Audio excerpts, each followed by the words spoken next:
cet après-midi un troisième pas de danse. Essayons de parler un peu de l'Église. J'ai envie de... Aïe. J'ai envie de parler un peu à partir de l'expérience de Madeleine, qui ne naît pas spontanément dans un milieu d'église. Je vous dis, quand elle renonce à entrer dans la vie religieuse, quand elle renonce à devenir carmélite, elle va voir le curé de l'église Saint-Dominique et elle est embarquée dans une aventure à laquelle elle ne s'attendait absolument pas. Elle devient cheftaine de la troupe Saint-Dominique, cheftaine scout, et puis ça lui donne l'occasion, alors que c'était une fille un peu sauvage, hein, elle n'allait pas à l'école et tout ça, elle était quand même très protégée, elle vivait un peu dans sa petite bulle, quoi. Et ça lui donne l'occasion de rencontrer d'autres filles de son âge, et elles sont 15, 16, 17, 18 filles de l'âge de Madeleine, à se retrouver avec Monsieur l'abbé régulièrement pour lire l'Évangile. Et en même temps que l'Évangile, elles se mettent à lire deux livres, à découvrir deux auteurs dont on parle beaucoup à cette époque-là. Elle se met à lire les écrits de Charles de Foucault. Charles de Foucault qui est mort en 1916, voilà, et on est quelques années plus tard finalement.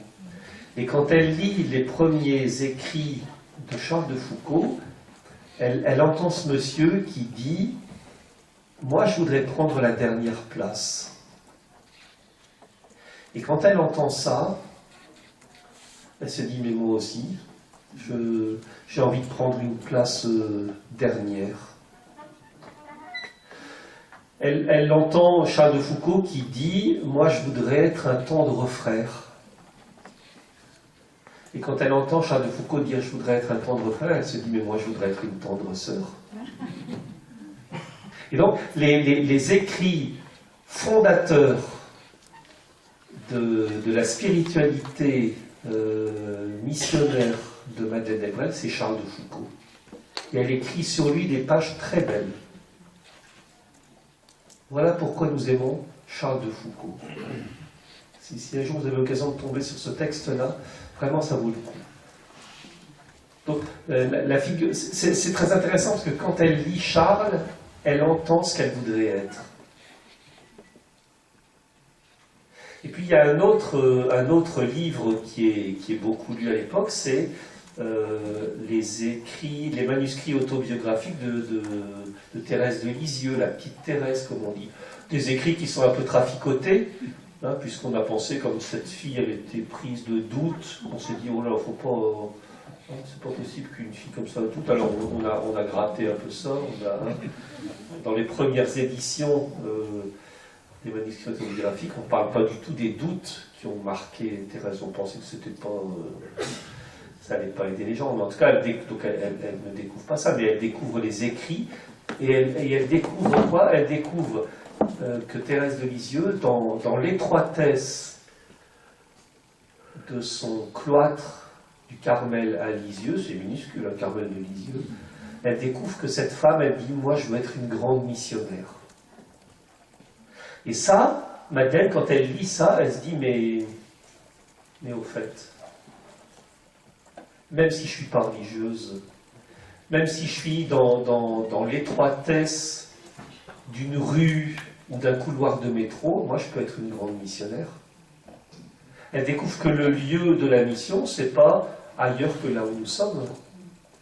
Et elle découvre que Thérèse de Lisieux, alors qu'elle est enfermée entre ces quatre murs, en toussant sans arrêt parce qu'elle a une tuberculose qui la ronge, elle découvre que cette jeune fille, qui a son âge, elle a 24 ans, c'est l'âge de Madeleine quasiment, hein, elle découvre que Thérèse de Lisieux, elle dit « Moi, dans le cœur de l'Église, je voudrais être l'amour. » « Oh, dit Thérèse, mais moi aussi je voudrais être l'amour. »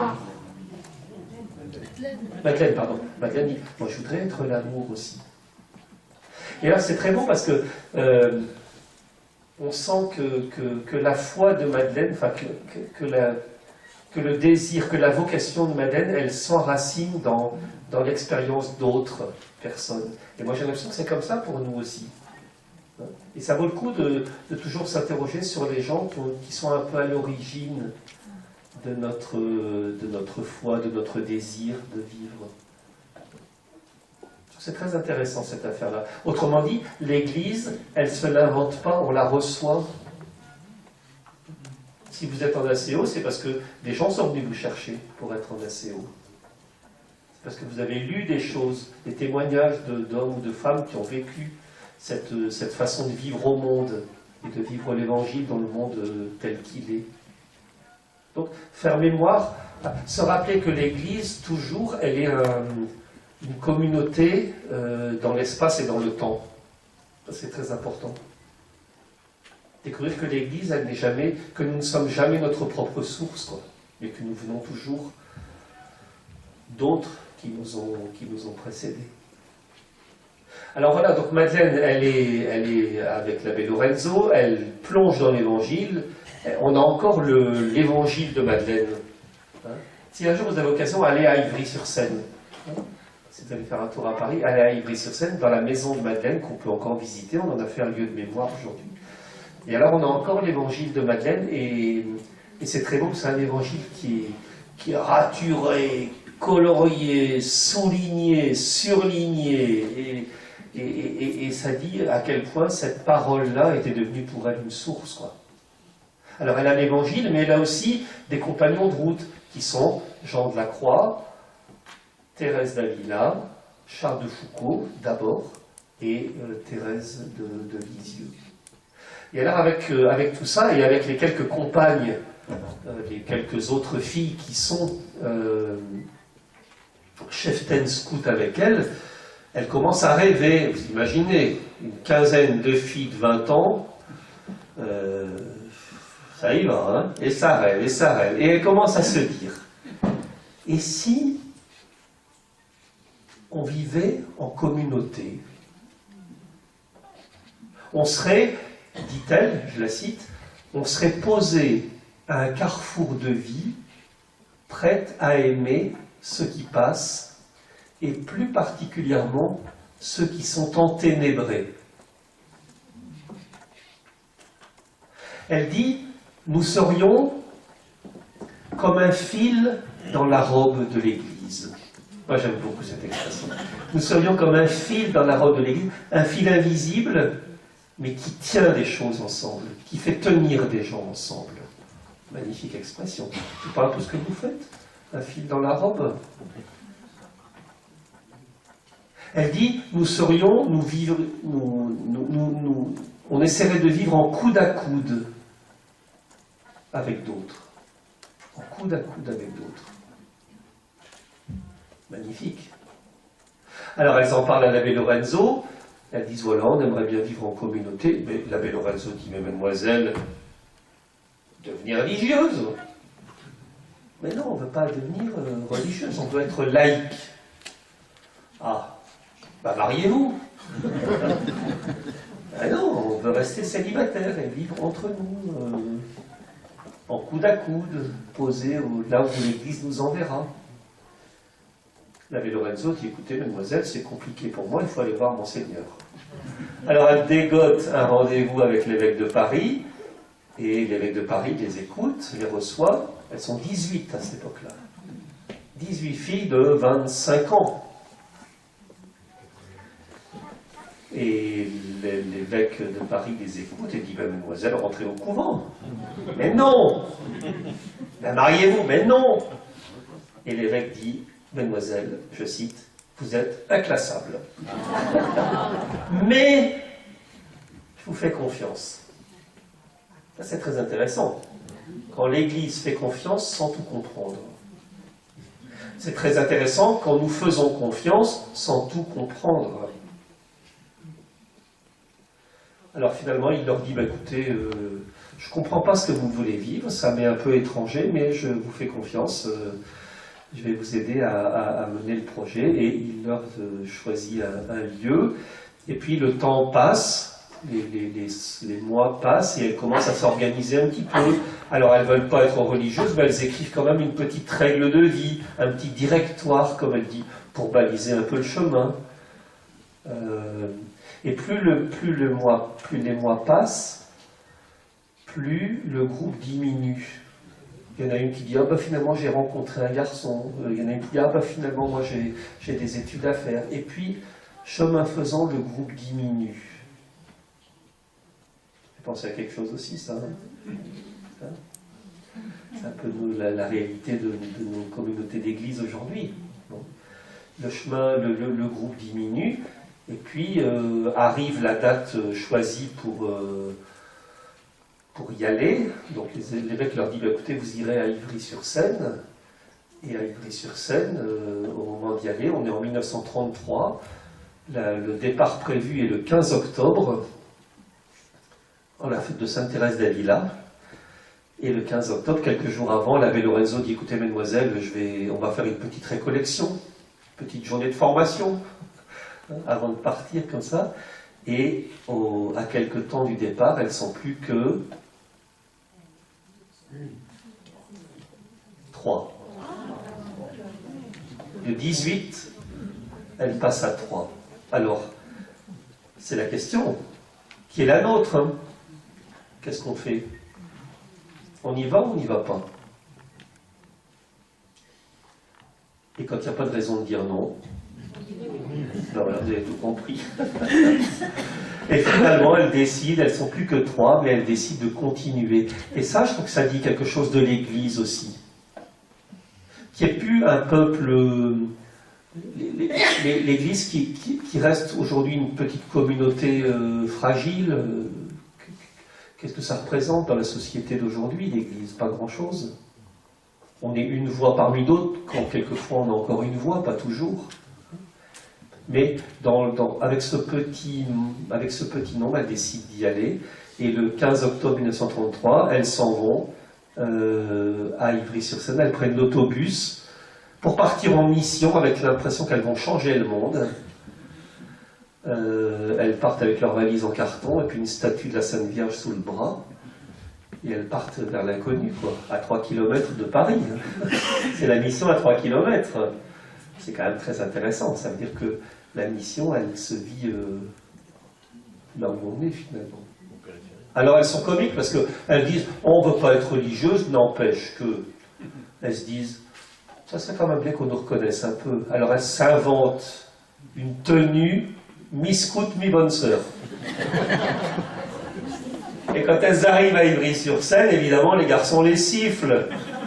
Et elles se font chahuter par les garçons du pays, quoi. Et très vite, elles vont abandonner ça.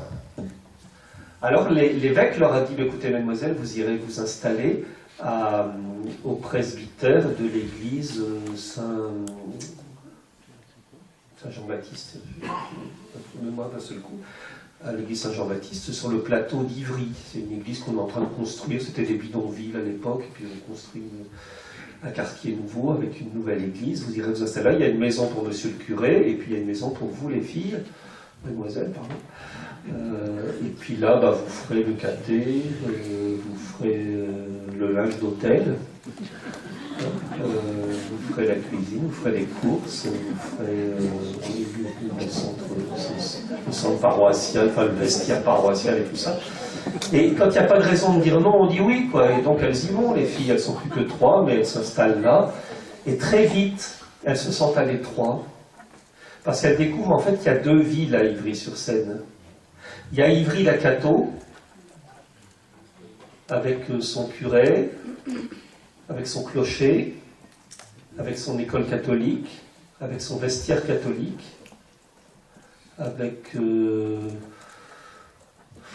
les boulangers catholiques et les bouchers catholiques. Et puis à côté, il y a Ivry-la-Rouge, avec la mairie, avec le maire, avec les cellules du parti, avec les écoles laïques, les centres sociaux municipaux, et elle découvre qu'en fait, ces 2 mondes-là, ils ont peur l'un de l'autre. Les communistes, ils ont peur de rencontrer les catholiques, et les catholiques, ils ont peur des communistes. Et elle découvre qu'en fait, il y a 2 villes dans la ville. Et Madeleine, c'est une fille des gares, rappelez-vous, hein, c'est une fille de cheminot, quoi. Et ça veut dire que Madeleine, elle a dans sa tête et dans ses fibres quelque chose de la rencontre. Et alors il y a des épisodes que je ne vais pas vous raconter maintenant, mais en tout cas, elle écrit ça à un moment, elle dit la paroisse c'est un petit troupeau heureux de sa foi, mais qui est indéchiffrable. Et 9/10 des gens qui passent dans la rue ne monteront jamais les marches. Alors, après 18 mois, elle sent qu'elle n'est pas à sa place. Et en ayant parlé de ça, monsieur l'abbé quand même, hein, elle décide de quitter le presbytère et d'aller s'installer à 2 kilomètres de là, juste à côté de la mairie. Et elles vont se louer une maison dont elles ne seront jamais propriétaires. Et elles vont vivre là au milieu des gens. Et à partir de là, ça dit quelque chose d'un mouvement d'église. Hein, enfin, cette fameuse expression du pape François, aller aux périphéries, aller à la rencontre d'eux, et c'est ce qui vous fait vivre, hein, c'est ça, c'est une église de la rencontre, c'est une église qui va au-devant et qui partage la vie des gens. Et alors la maison d'Ivry-sur-Seine, la maison de la rue Raspail, le 11 rue Raspail, ça devient très vite une espèce de tiers-lieu, comme on dit aujourd'hui. C'est pas un mot de leur époque, hein, mais on dirait ça aujourd'hui, un tiers-lieu. Ça veut dire que c'est l'église, mais c'est pas tout à fait l'église. Bon, enfin, c'est quand même l'église, mais c'est pas tout à fait l'église. Mais c'est un peu quand même l'église, mais c'est pas tout à fait l'église. Mais c'est un peu l'église. Enfin, c'est quand même pas tout à fait l'église. Mais c'est quand même un peu l'église. Enfin, sans être tout à fait l'église. Vous voyez, c'est une espèce de tiers-lieu, un point de rencontre, un carrefour, où se mêlent des gens qui a priori n'auraient rien à faire ensemble, quoi. Et alors cette maison, ça devient une maison très, très accueillante, très hospitalière. On va accueillir des gens de la rue, on va accueillir des réfugiés, des gens qui ont fui l'Espagne à cause de la guerre. Un jour, il y a comme ça des gens, un couple espagnol qui a fui le régime franquiste, qui arrive à Paris. Ils ne savent pas où aller, on leur dit, écoutez, allez voir, là-bas, il y a une femme qui habite... Et ils arrivent chez Madeleine, et Madeleine les accueille en disant, mais qui vous êtes? Ben, voilà, on a fui le régime franquiste, on voudrait on est réfugiés politiques, on voudrait s'installer. Oh, ben, entrez, quoi, entrez, venez. Qu'est-ce que vous faisiez quand vous étiez en Espagne? Ah ben, nous, on fabriquait du nougat. Du nougat, dit Madeleine. Oh, on va créer une coopérative de nougat. Alors ils ont lancé dans le jardin une petite coopérative de nougat qui s'appelle Ibérie. Et donc ils ont acheté des cuves en cuivre. Et pour la petite histoire, ces cuves en cuivre que Madeleine avait achetées pour faire du nougat avec des réfugiés, c'est devenu les fonds baptismaux. Être baptisé dans une cuve de nougat. Le rêve. Voilà. Bon. Toujours est-il que voilà, il y a quelque chose de l'hospitalité qui se déploie et qui signe, ça c'est la signature de l'évangile, ça, l'hospitalité. Un jour, il y a Jaco. Jaco, c'est un monsieur qui est handicapé mental. À cette époque-là, il n'y a pas de structure d'accueil. Il vit à l'hospice, avec les vieux, avec les indigents, comme on dit. Et Jaco, il vient chez Madeleine régulièrement. Il aime bien venir chez Madeleine parce que quand il est chez Madeleine, c'est pas un handicapé mental qui vient, c'est Jaco qui est accueilli comme tel. Un jour, il va dire à Madeleine, je voudrais t'épouser. Et Madeleine a dit, mais enfin, Jaco, tu vois bien que je suis vieille. Et Jaco, il dit, mais enfin, Madeleine, tu vois bien que je suis handicapé. Bon, il y a une vraie amitié, non mais c'est magnifique. Il y a une vraie amitié qui naît entre ces gens-là, et ça devient une espèce de carrefour de, vous savez, enfin vous connaissez ça, le rassemblement de l'impossible, quoi, hein, le carrefour des contraires, quoi, l'hospitalité. Jaco meurt, pour la petite histoire, Jaco meurt. La maman de Madeleine est décédée quelque temps avant. Elle est enterrée dans un caveau, il y a 2 places. Madeleine se dit, mais Jaco, on ne va pas l'enterrer à la fosse commune quand même. pour elle, c'est impensable. Alors elle va donner, elle va faire enterrer Jaco avec sa mère. C'est l'hospitalité. Et alors, c'est très beau, et je trouve que pour nous, dans l'Église, c'est quelque chose d'essentiel pour nos communautés chrétiennes. Madeleine, elle parle beaucoup de l'hospitalité dans ses écrits, et ça signe quelque chose de l'Église. Je trouve qu'il y a quelque chose de l'Église. Elle dit, l'hospitalité, c'est que les autres soient chez eux, chez nous. L'hospitalité, c'est que les autres soient chez eux, chez nous. Alors la Madeleine, elle se fait embaucher par la mairie, elle est assistante sociale, elle est reconnue, elle devient responsable des services sociaux de la ville dans l'après-guerre, enfin dans l'avant-guerre, et puis après il y a eu la rupture pendant la guerre, mais après elle reprend. Et elle travaille en coude à coude avec des gens qui ne sont pas croyants comme elle. Alors un jour, elle va recevoir, pour la petite histoire, c'est très intéressant, elle va recevoir après-guerre une lettre qu'on a encore du maire d'Ivry disant, mademoiselle, merci, hein, vous faites un travail formidable, vous êtes, depuis que vous êtes là comme responsable des centres sociaux, il se passe des choses, vous avez lancé des équipes, il y a du fruit, quoi. Est-ce que vous ne pensez pas que ce serait le moment maintenant de prendre votre carte du parti? Oh, alors Madeleine, elle se pose la question et elle réfléchit, qu'est-ce que je dois faire, Et alors, ce qui est très beau, c'est que Madeleine, elle veut comprendre les choses. Et alors, elle va se mettre à écrire, avant de donner une réponse, elle va relire tous les écrits fondateurs du Parti communiste. Et elle va relire tout l'évangile et elle va sentir en elle, alors après on peut le discuter, mais en tout cas c'est comme ça qu'elle l'a fait, elle dit, ben non, moi je pense que je ne peux pas. Et donc elle va répondre au maire d'Ivry, écoutez, non, je ne prendrai pas ma carte, merci de votre confiance, non, je ne prendrai pas ma carte du parti, mais sachez que si ma réponse négative, elle est un empêchement pour qu'on continue de travailler ensemble, sachez que moi je suis prête à remettre ma démission. Voilà. Et le maire d'Ivry aura cette belle intelligence de dire, mais mademoiselle Delbrel, je respecte votre décision, mais restez, parce qu'on peut travailler ensemble, au-delà de nos différences. Et ça, je trouve que c'est prophétique, ça. C'est prophétique, cette affaire-là, pour notre Église. Non pas une Église tournée vers elle-même et une Église autoréférentielle, comme disait le pape François, mais une Église du coude à coude, où on va essayer, dans une différence d'options philosophiques ou religieuses, essayer de faire naître un monde un peu plus juste. Il y a quelque chose de prophétique dans cette affaire-là. Il faudrait qu'on s'en rappelle un petit peu. Alors Madeleine, elle va un jour recevoir aussi une lettre du curé.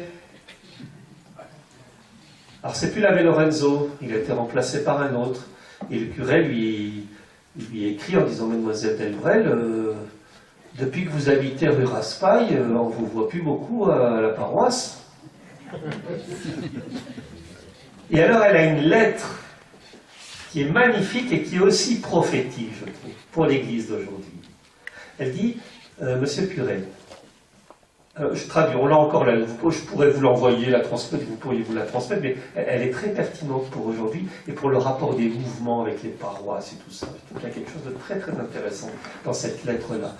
Elle dit, monsieur l'abbé, je le dis grosso modo, c'est dit mieux que ça, monsieur l'abbé, je vais être très clair avec vous.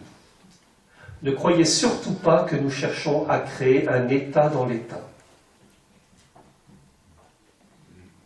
Mais nous avons toujours pensé, elle dit nous, elle ne dit pas je, elle dit nous.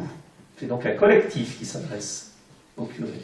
Nous avons toujours pensé qu'à côté des grands moyens de l'évangélisation, il fallait qu'on fasse naître des petites communautés simples, fraternelles, contagieuses. Simple, fraternelle, contagieuse, non pas comme un État dans l'État, mais comme une complémentarité. Et elle dit, vous vous inquiétez de ne plus nous voir beaucoup à la paroisse. Sachez, monsieur le curé, que nous sommes infiniment paroissiennes, parce que nous habitons dans la ville d'Ivry, nous aimons les gens d'Ivry, nous vivons avec les gens de notre quartier, de notre rue, on va chez les commerçants, on va au marché, on aime passionnément, on est paroissienne, mais on ne sera plus jamais très paroissial. Eh bien, je trouve qu'il y a là une nuance qui me semble capitale pour aujourd'hui, et pour les mouvements notamment. Parce que peut-être certains d'entre vous sont engagés dans des paroisses, dans des actions paroissiales, mais être paroissien, c'est d'abord aimer la terre sur laquelle on est. Et je trouve qu'il y a quelque chose dans cette lettre qui me semble prophétique pour aujourd'hui. Et donc, ça veut dire que ces petites communautés que vous formez ou que nous formons ici et là, ne sont pas des communautés qui font un État dans l'État. Nous sommes solidaires des hommes et des femmes qui habitent sur ce lieu-ci, mais nous n'entrons pas forcément dans les façons de faire paroissiales. Je trouve qu'il y a quelque chose de très très très intéressant à entendre là. Nous sommes infiniment paroissiennes, mais nous ne serons jamais très paroissiales. Bon, entendre qui pourra.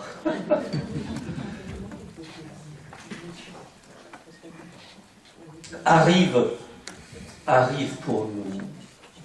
On avance dans le temps, on arrive dans les années 50. Dans l'après-guerre, il y a le mouvement des prêtres ouvriers. C'est pas moi qui vais vous expliquer, vous connaissez ça bien mieux que moi. Le mouvement des prêtres ouvriers, évidemment, quand Madeleine, elle apprend la naissance de ce courant-là, c'est en phase avec ce qu'elle est, vraiment. Et même on l'appellera au séminaire de Lisieux, au séminaire de la Mission de France, pour pour participer à la formation des futurs prêtres ouvriers. Et il y a dans cette idée de quelques prêtres au retour de la guerre de travailler dans les fermes, dans les usines, en coude à coude, ou sur les bateaux, en coude à coude avec le monde ouvrier. Madeleine, elle jubile. Elle jubile. C'est l'Église qu'elle aime. C'est l'Église qu'elle aime, l'Église du coude à coude avec les gens. Et alors quand à Rome, dans les années 50, on commence à s'inquiéter parce qu'ils pourraient, ces prêtres-là, attraper, non pas le Covid, mais le communisme, ou qu'ils pourraient rencontrer des femmes aussi. Quand à Rome, on commence à s'inquiéter un peu de cette question-là, Madeleine, elle va monter au créneau. Et elle va aller une dizaine de fois à Rome pour rencontrer des gens, pour parler, en disant, mais il faut sauver cette proposition-là, c'est unique cette proposition-là. Et alors, quand malgré sa démarche, en 1953, je pense, 54, quand en 1954, Rome va décréter qu'il faut mettre fin à cette expérience, Madeleine, elle va être meurtrie. Et là, en 1954, à cette époque-là, c'est une connerie, cette décision d'interdire. Il y a une connerie, il y a une erreur flagrante de discernement. Mais ce qui est très intéressant, c'est qu'on sait bien que cette annonce-là, cette interdiction-là, se rentrer dans le rang imposé à cette époque-là, on sait bien les dégâts que ça a fait.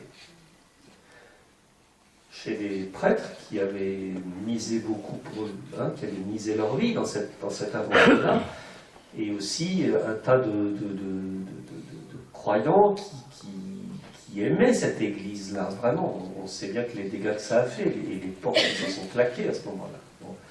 Et ce qui est très beau, c'est qu'à ce moment-là, Madeleine Delbrel, un peu comme Jean-Baptiste, au lieu de claquer la porte, et de dire, allez, puisque c'est comme ça, basta, je laisse tout derrière. Elle écrit à ce moment-là un texte magnifique dans lequel elle dit, l'Église, il faut s'acharner à la rendre aimable, et il faut s'acharner à la rendre aimante. Elle dit, c'est l'heure pour nous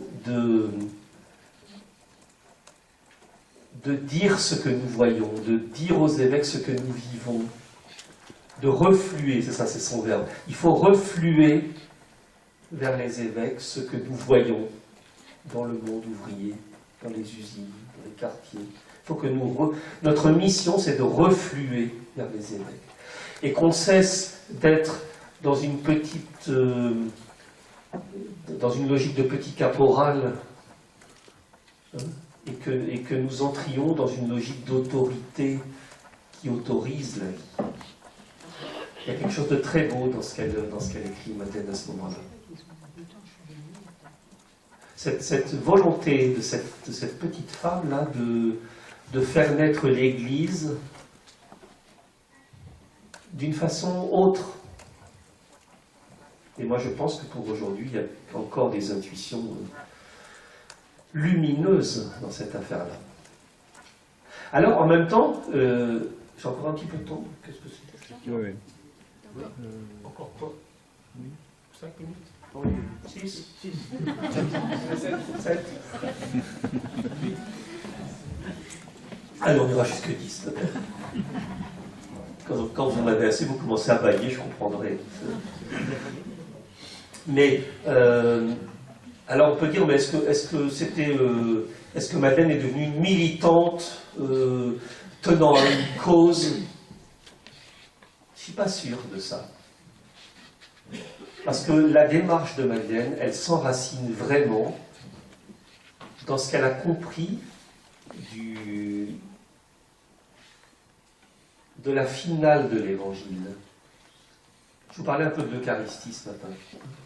Je crois vraiment que le fondement de l'expérience de Madeleine Hébrel, ça se trouve dans l'Eucharistie. Parce qu'elle sait, elle, que l'Eucharistie, c'est pas un rite, c'est un mot d'ordre.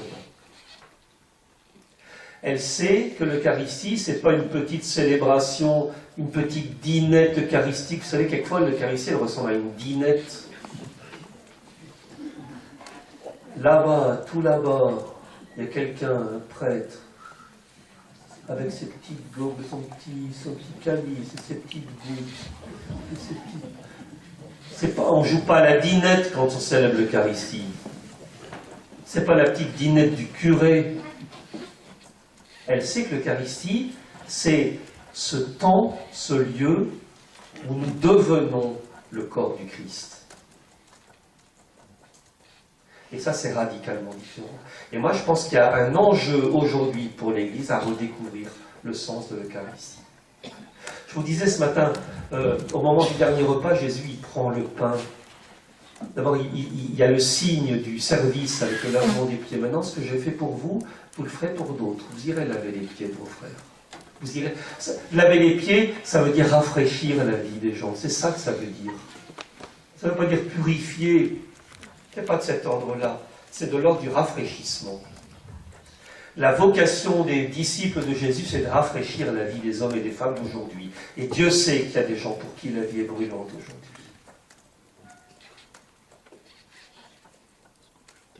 Donc, après ce geste du lavement des pieds, il y a ce temps où Jésus prend le pain. Et il va réinterpréter le rite de la Pâque juive. Alors on dit aujourd'hui beaucoup, trop, oui, c'est le saint sacrifice de la messe. C'est d'abord ce moment où Jésus prend du pain, et ce pain, il est marqué, je vous l'ai dit ce matin, par la vie des hommes et des femmes qu'il a rencontrés. Il est marqué par des années d'histoire commune. Et quand il prend ce pain, il rend grâce à Dieu pour ça, pour la vie partagée, pour les solidarités, pour l'amitié, pour l'affection, pour les coups de gueule et pour les heures de joie. Il rend grâce à Dieu pour la vie. Et quand il contemple ça, après avoir rendu ça à Dieu, Jésus dit ça, c'est mon corps. Il ne dit pas ça, c'est ma viande. Mon corps, ça veut dire c'est ma vie. Ça veut dire que ça, c'est ma vie. C'est ça que ça veut dire l'Eucharistie. Ça, ce que nous avons vécu ensemble, les amitiés, les solidarités, les compagnonnages, les coups de gueule, les coups de sang, les coups de rire et tout ça, ça c'est ma vie. Moi je suis là, c'est là que je suis, quoi. C'est là que je suis. Et puis ensuite, et il dit, ben, prenez maintenant et mangez-en, mangez ma vie. Alors on ne mange pas Jésus, il faut arrêter. Quelquefois on entend ça, donc, ah, à la communion on va manger Jésus. On ne mange pas Jésus, enfin. Qu'est-ce que c'est que ce truc? On ne va pas manger Jésus. On goûte la vie de Jésus. Ah, ça c'est autre chose. Et ce Jésus, ce pain, il devient le signe de la présence de Jésus à notre histoire. Et on goûte ça ensemble. C'est ça l'Eucharistie, on va goûter ensemble. C'est un goûter, l'Eucharistie. Et puis après, il prend du vin. Et là aussi, ce vin, c'est pas du muscadet, hein, c'est pas un petit vin de Loire. Non, non, c'est le vin de la vie, c'est le vin des fêtes, c'est le vin qui fait penser à Cana. On a fait la noce ensemble. C'est le vin qu'il a bu chez le public. C'est le vin des fêtes. Et c'est aussi le vin qui fait tourner la tête des gens. Et c'est aussi le vin qui détruit des vies et qui détruit des familles. Et quand il prend ce vin-là, il le rend à Dieu. Il rend grâce à Dieu. Et il dit, voyez ça, les joies et les larmes des hommes et des femmes d'aujourd'hui, ça c'est mon sang. Il ne dit pas c'est mon hémoglobine. Le sang c'est la vie. Ça c'est ma vie. Ça c'est ma vie. Et maintenant goûtez ça. Goûtez ma vie. Et en plus, il dit, maintenant, vous ferez cela en mémoire de moi. Quand il dit, vous ferez cela en mémoire de moi, il ne dit pas, le dimanche matin, 9h30, vous ferez la messe en mémoire de moi. C'est pas ça que dit Jésus. Jésus ne dit pas, vous ferez la messe en mémoire de moi. Il dit, vous ferez votre vie en mémoire de moi. Voilà quelque chose qui devient intéressant. Vous vivrez votre vie en mémoire de moi. Et pas dans la mémoire du passé, pas comme un souvenir, mais vous actualiserez ce que je suis. Vous vivrez votre vie en mémoire de moi, vous aimerez votre conjoint en mémoire de moi. Vous élèverez vos enfants en mémoire de moi, vous irez bosser en mémoire de moi. Vous prendrez votre part dans des luttes pour la justice en mémoire de moi. Vous transformerez le monde en mémoire de moi. Vous respecterez le monde en mémoire de moi. Voilà à quoi ça nous engage l'Eucharistie. On est loin de la petite mémesse. Ah, excusez-moi de dire des choses comme ça. Bon, on ne vous le dire à personne. Hein. Non, mais on est loin de la petite célébration, vous savez, rituelle. C'est pas ça l'Eucharistie. L'Eucharistie, c'est un mouvement. Nous reconnaissons dans la vie que nous vivons avec des compagnons de route, choisis ou pas choisis, dans les luttes, dans les joies, dans les soucis, dans les larmes, nous reconnaissons que tout ça, ça passe en nous et nous rendons grâce à Dieu et nous l'entendons dire, ça, cette vie, eh bien moi je suis là, c'est là que je suis. Maintenant goûtez ça. Alors on goûte. En tout cas, j'ai l'impression que la mémoire, que l'expérience de Madeleine Delbrel, c'est là qu'elle trouve sa source. Elle sait que dans l'Eucharistie, le pain et le vin qui sont offerts deviennent la trace de Jésus vivant dans l'histoire, mais elle sait en même temps que si ce pain et ce vin deviennent, comme on dit, la présence réelle, elle sait très bien que nous devenons, nous aussi, la présence réelle de Jésus.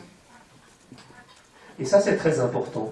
Parce qu'aujourd'hui, enfin, je ne connais pas mon diocèse, mais je sais que dans le mien, on réhabilite beaucoup, on redéploie beaucoup l'adoration eucharistique. Et on a raison, pourvu qu'on n'oublie jamais que nous sommes tout autant que le pain exposé, que nous sommes la présence réelle de Jésus. Madeleine Delbrel, quand elle allait très souvent à l'adoration, elle essayait d'aller à la messe dès qu'elle pouvait. sans faire une règle de ça, mais quand elle pouvait, elle y allait parce que c'était pour elle sa nourriture. Elle goûtait la vie de Dieu là, et elle goûtait un Dieu présent à son histoire là. Et en même temps, elle allait souvent à l'adoration eucharistique le dimanche après-midi à 4h30 dans les bons. Elle allait souvent à l'adoration eucharistique, et en même temps, quand elle contemplait ce pain exposé sur l'autel là, elle savait qu'elle contemplait ce qu'elle était appelée à devenir aussi, à être le corps du Christ. Et ça lui donnait quoi? Et ça, c'est très intéressant parce que, alors, ça nous sort de l'Eucharistie, vous savez, ritualiste, et de l'Eucharistie obligée. Ça fait de l'Eucharistie ce lieu source de notre vie. Nous contemplons dans cette Eucharistie ce que nous sommes, le corps du Christ. Il y a quelque chose de... Ce que l'Eucharistie nous enseigne, c'est que notre vie, elle est eucharistique. Que nous aussi, un peu comme le pain, nous avons été pris. Alors vous avez été pris, si vous êtes là, quelqu'un vient vous chercher. Nous avons été pris. Moi, si je suis là, c'est parce que vous m'avez appelé. Et si je suis prêtre, c'est parce qu'on m'a fait signe. J'ai été pris, vous avez été pris. Nous avons été pris comme le pain qu'on prend. Tout à l'heure, on le redira dans l'Eucharistie. Il y a ces 4 mots qui sont magnifiques à entendre. Il prit du pain, nous avons été pris. Il le rompit. Et Dieu sait que quelquefois dans la vie, nous sommes rompus. Enfin, je ne sais pas pour vous, mais moi, oui. Quelquefois, la vie, elle nous rompt. Nous sommes pris, nous sommes bénis, nous sommes bénis. Parce que notre vie, elle est bénie. Il y a du bonheur à être là. Enfin, je pense, en tout cas. Il y a du bonheur à vivre ensemble, en église. Il y a du bonheur à vivre avec des gens. Il y a du bonheur à frérer, comme dit Jacques Brel. Il faut frérer, c'est un mot magnifique. Il faudrait le mettre dans le dictionnaire, frérer. Nous sommes des gens bénis, nous sommes des gens pris, des gens bénis, nous sommes des gens rompus à certaines heures, mais nous sommes toujours des gens donnés. Et ça, l'Eucharistie, elle nous dit ça. C'est ça que nous dit l'Eucharistie. Tout comme ce pain, nous sommes pris, bénis, rompus, donnés. Et le Seigneur dit, c'est là que je suis. C'est dans cette humanité-là que je suis. Alors goûtez-moi, goûtez ça. Alors on est loin de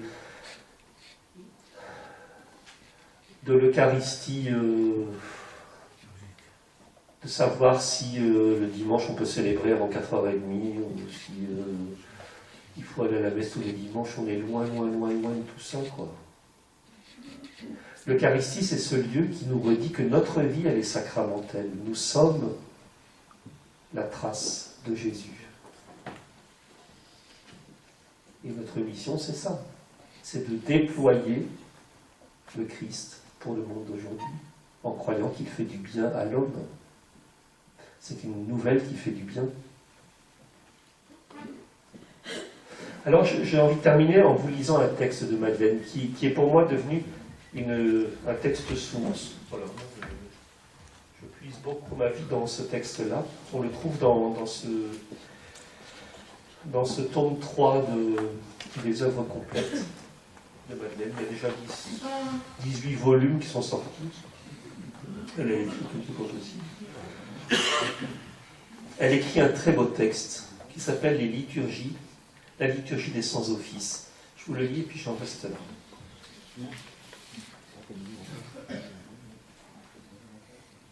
Madeleine, il faut savoir qu'elle aimait beaucoup aller au bistrot.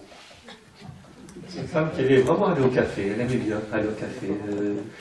Et quand elle avait fini ses cours, elle allait souvent place d'Italie à Paris. Il y avait un café qui s'appelait le Clair de Lune. Alors elle s'asseyait en terrasse, elle commandait un café, et puis 2 cafés, et puis encore un 3e, et puis elle fumait des Gauloises sans filtre. Et un jour, elle a écrit à la terrasse du café ce texte qui est une merveille. Et je vais terminer là-dessus. C'est une prière.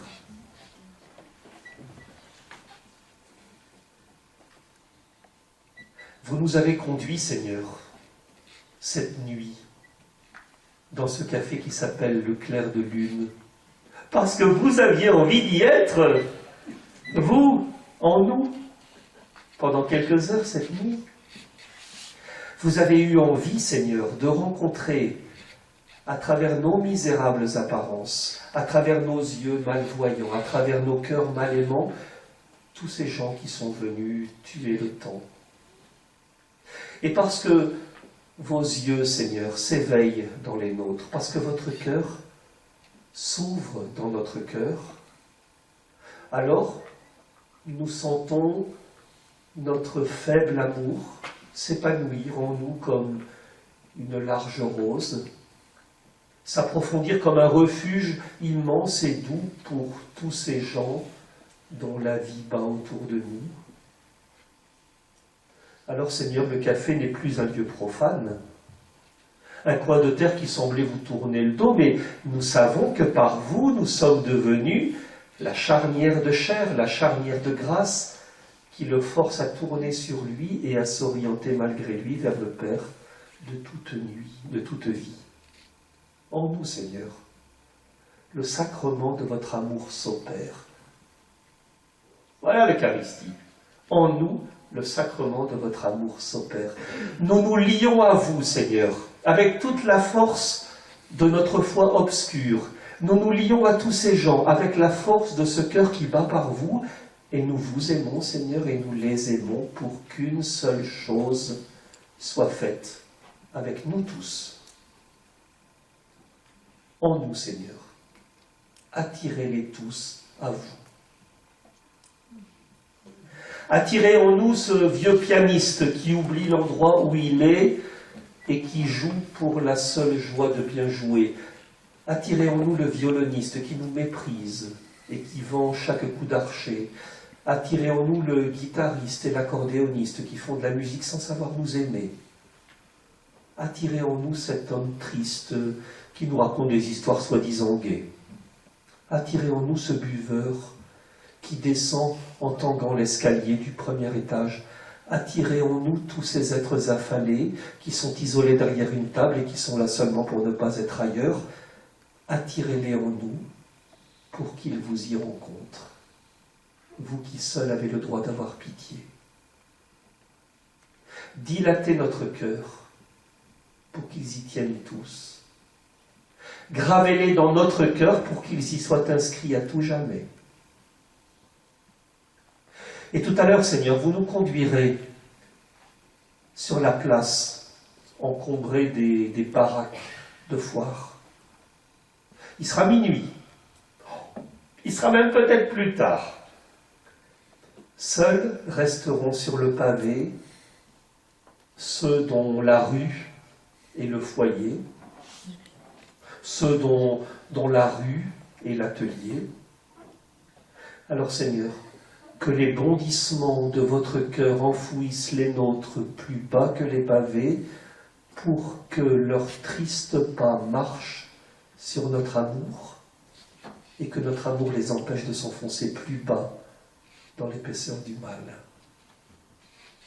Il restera autour de la place tous ces marchands d'illusions, des marchands de fausses peurs, de fausses sports, de fausses acrobaties, de fausses monstruosités, et ils nous vendront leurs faux moyens de tuer l'ennui vrai qui fait se ressembler tous ces mornes visages. Seigneur, faites-nous exulter dans votre vérité et faites-nous leur sourire d'un vrai sourire de charité. Et plus tard, nous monterons dans le dernier métro et des gens y dormiront et ils porteront marqué sur eux un mystère de peine et de péché. Et sur les bancs des stations presque désertes, des ouvriers âgés, harassés, faibles, attendront que les trains s'arrêtent pour travailler à réparer les avenues souterraines. Et nos cœurs, Seigneur, nos cœurs iront toujours s'élargissant, toujours plus lourds du poids des multiples rencontres et toujours plus lourds du poids de votre amour. Nos cœurs seront pétris de vous et peuplés de nos frères les hommes. Parce que le monde n'est pas un obstacle à prier pour le monde. Et si certains doivent le quitter pour le trouver et le soulever vers le ciel, d'autres, ça c'est vous, et ça c'est moi, d'autres doivent s'enfoncer en lui pour se hisser, mais avec lui, au même ciel. Dans le creux des péchés du monde, vous nous fixez un rendez-vous. Collés au péché avec vous, nous vivons un ciel qui nous tire et qui nous écartèle. Et pendant que en nous, vous continuez à visiter la morne terre, avec vous, nous grimpons au ciel.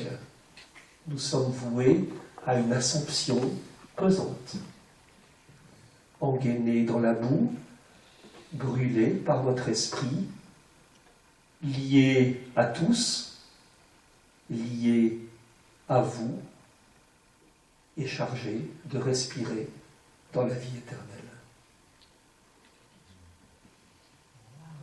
Magnifique ce texte. En elle et sans nécessité rend son amour indéchiffrable. Alors il y a une question, enfin le texte vous le lirez, je ne vais pas le commenter maintenant, mais ce que Madeleine dit, c'est qu'il y a l'amour de l'Église, c'est un élan. C'est un élan qui va vers les extrémités de la terre. Et c'est un élan interne aussi, c'est un double mouvement qui va vers et qui change, qui change en lui-même aussi. Et alors il y a une question peut-être qui devrait le coup de se la poser. L'Évangile n'attend pas après nous le Seigneur n'attend pas après nous pour changer le monde. Et quels sont ceux et celles qui aujourd'hui nous laisse entrevoir quelque chose de l'Évangile qui est en train de se vivre dans le monde. Ça parle un peu de l'espérance, tout ça. Qu'est-ce que nous repérons autour de... Qui sont ceux et celles qui aujourd'hui nous laissent deviner que quelque chose de l'Évangile est en train de se vivre? Vaste question. La question de l'hospitalité et de l'Église, pour moi, ça devient de plus en plus insupportable d'entendre dans un certain nombre de groupes des chrétiens dire « je ne suis plus de l'Église, l'Église institutionnelle ». Mais on est l'Église. Et c'est ça qui est terrible. Je pense qu'il faut qu'on arrête de dire, par exemple, en ACO, on est l'Église. Dans une association qu'on a sur la paroisse, pas forcément reconnue par la paroisse, mais ce sont des chrétiens qui ont une reconnaissance au niveau du diocèse, disant mais on n'est pas de la paroisse. Et peut-être qu'on n'est pas de la paroisse dans son fonctionnement paroissial, mais on est de la paroisse sur un territoire. Paroissial. Voilà, c'est ça. Fraternité écologique. Voilà. Et puis l'autre question, c'est la question de l'hospitalité. L'hospitalité, c'est aussi être là où les gens vivent. Bien sûr. Voilà. Oui, c'est à la fois recevoir, oui. mais c'est en même temps aller vers. Ça, c'est très important. Et merci de le souligner. Ça, je ne l'ai pas assez dit. Encore une fois, la mission de l'Église, je pense qu'elle n'est pas de ramener les gens à elle-même. Moi, j'ai commencé un peu ma vie de prêtre, un peu dans cette logique-là. Enfin, j'ai été ordonné à Dunkerque, et la veille de mon ordination, il y avait le dernier bateau qui avait été lancé. Après, les navals ont terminé, ont fermé. Et moi, j'avais pris comme texte pour mon ordination le récit, justement, où Jésus dit « Avance au large, et je ferai de toi un pêcheur d'hommes. » J'ai construit ma vie, mes premières années de vie de prêtre, comme ça. Je partirai, et je prendrai des gens dans les filets, et je les ramènerai à la conserverie. Non, au conservatoire. Non, à l'église. Bon, et puis la vie, elle nous chahute toujours, la vie, elle nous bouscule. Heureusement que la vie nous bouscule, les événements nous bousculent. Et vraiment, aujourd'hui, j'ai vraiment... je regarde vraiment les choses autrement. Et il y a quelque temps, avec mes amis, l'anniversaire de mon ordination, j'ai repris ce même texte. Voilà. Et aujourd'hui, j'ai vraiment l'impression que la mission de l'Église, c'est pas d'attraper des hommes pour les mettre dans le giron d'Église, mais c'est de repérer les hommes et les femmes qui sont pris dans des filets et de tailler les filets pour qu'ils puissent retourner en eau vive. Voilà. Et je pense que la pêche à laquelle on est invité, c'est une pêche inversée, quoi. Et alors j'ai un ami potier qui a entendu ça. Alors il m'a fait une barque il a fait une sculpture, un modelage avec une barque, et il y a un petit bonhomme dedans qui est à cheval. Il a un pied dans la barque et puis un pied dans la mer, et puis dans la barque, il attrape les poissons qui sont là, puis il les ramasse pour qu'ils puissent être en eau. Je crois vraiment que l'hospitalité, c'est ça aussi. Hein, il faut laisser travailler l'esprit saint quand même. C'est lui qui travaille le premier. Bien sûr, lui le premier. Et merci de redire ça, c'est très important. C'est vraiment pas le but, c'est pas de ramener des gens à nos affaires.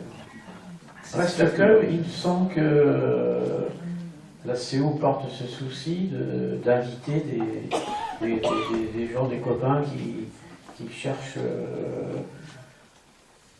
un sens à leur vie, à leur action, etc. Et qui, des fois, ont l'intuition que l'évangile est aussi pour eux. Et tout ce qu'on ne sait faire et qu'on ne fait jamais assez, d'inviter à des rencontres élargies, à des temps forts de secteur comme bientôt sur Fontenay, un temps fort à propos de la citoyenneté en lien avec les municipales, vont inviter des copains qui sont un peu sur cette trace-là et qui peut-être ont envie d'entendre quelque chose de l'évangile.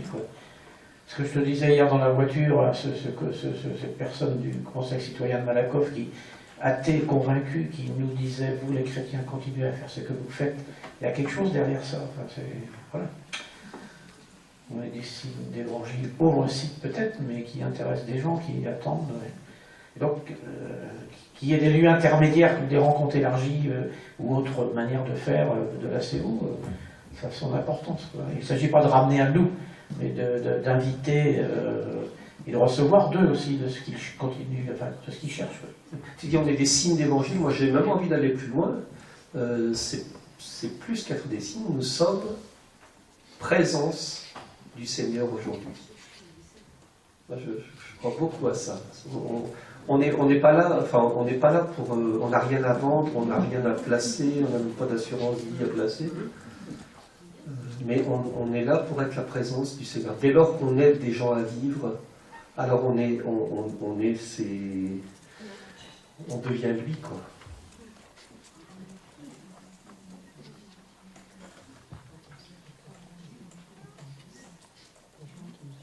Pour moi, l'idée de présence réelle de Jésus dans la communauté, nous devenons sa présence réelle.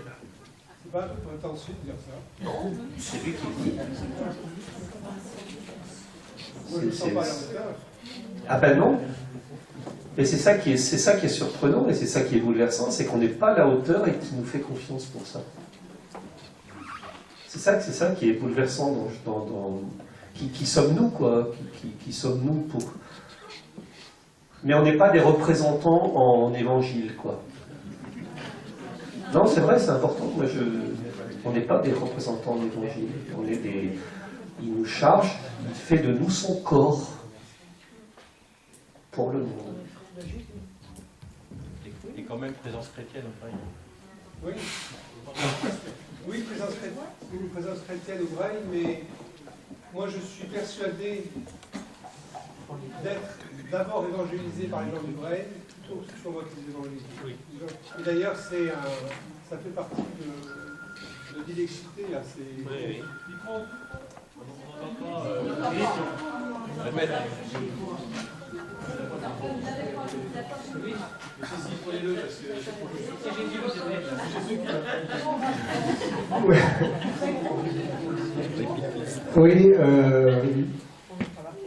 Oui, au Breil, on a monté un lieu d'accueil pour être une présence chrétienne dans le quartier du Breil, qui est un quartier populaire, après que l'église de Saint-Luc, qui est au milieu du quartier, ait été vendue à la mairie de Nantes.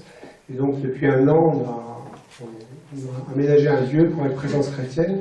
Mais ce que je veux dire, c'est que moi, le rôle que je joue dans l'équipe de Saint-Luc Amitié et du Café du Petit Bonheur, qui est complètement laïque à côté, c'est plus de me faire évangéliser par les gens que j'y rencontre, plutôt que de leur annoncer la bonne nouvelle, parce qu'ils la connaissent mieux que moi, la bonne nouvelle, parfois.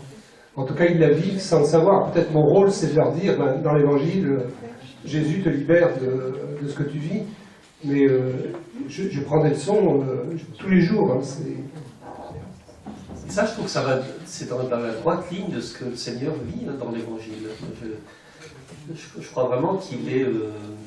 je crois que j'ai... Enfin, c'est un peu audacieux de dire ça, mais je dis ce que je pense. Je crois vraiment que le Seigneur, il est évangélisé aussi par ceux et celles qu'il rencontre. Je pense que c'est les autres qui apprennent à Jésus qui il est. Il y a... Comment ? La Samaritaine, mais je pense aussi à ce fameux texte qu'on entend de temps en temps, vous savez, qui se passe à Césarée de Philippe. Hein, c'est presque à la fin de l'Évangile. Jésus est avec ses disciples et ils arrivent. Donc Jésus, il sait bien qu'il s'en va vers ça va mal se terminer. Il ne sait pas qu'il va ressusciter. Il sait peut-être qu'il va mourir, mais il ne sait pas qu'il va ressusciter. Il sait que Dieu est fidèle, ça, il le croit. Bon.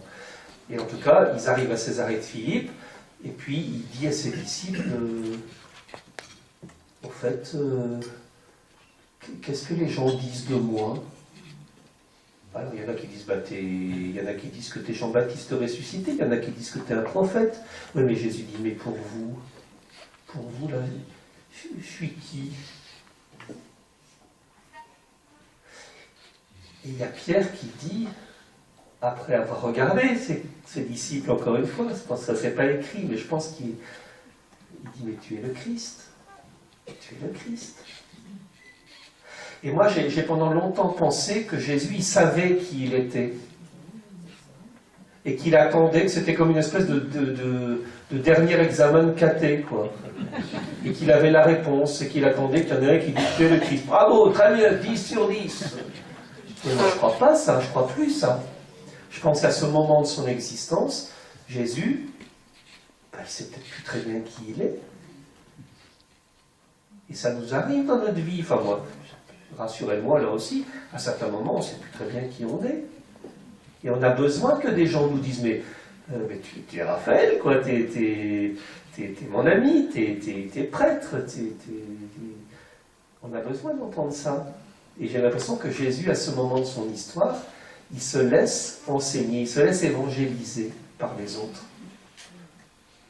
Et ça, c'est très beau, parce que ça le rend infiniment humain et infiniment proche de notre vie, quoi. C'est vrai, tu dis, voilà, je vis au Café du Petit Bonheur, c'est joli comme nom, hein. C'est magnifique comme nom. Je vis au Café du Petit Bonheur, et c'est les gens qui m'apprennent, finalement, qui m'enseignent, c'est toi qui es évangélisé. Ils deviennent une bonne nouvelle pour toi. Et à Césarée de Philippe, c'est Pierre et ses compagnons qui deviennent une bonne nouvelle pour Jésus. Et Jésus, il est confirmé dans ce qu'il est par ses frères.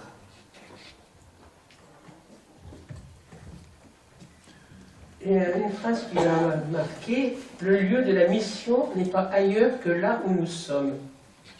Et je me dis, la mission, on est toujours tenté de se dire, on va aller partir à l'autre bout du monde, on va partir dans le quartier populaire où je ne suis pas habitué à y aller, comme Philippe, le Café du Petit Bonheur. Enfin bon, là où je suis, je me dis, mais je suis là où je suis, je réponds oui ou non à un appel qui m'est lancé, mais je ne cherche pas à aller là où je me dis, mais Jésus, il aurait été vers les pauvres, mais je ne me sens pas bien.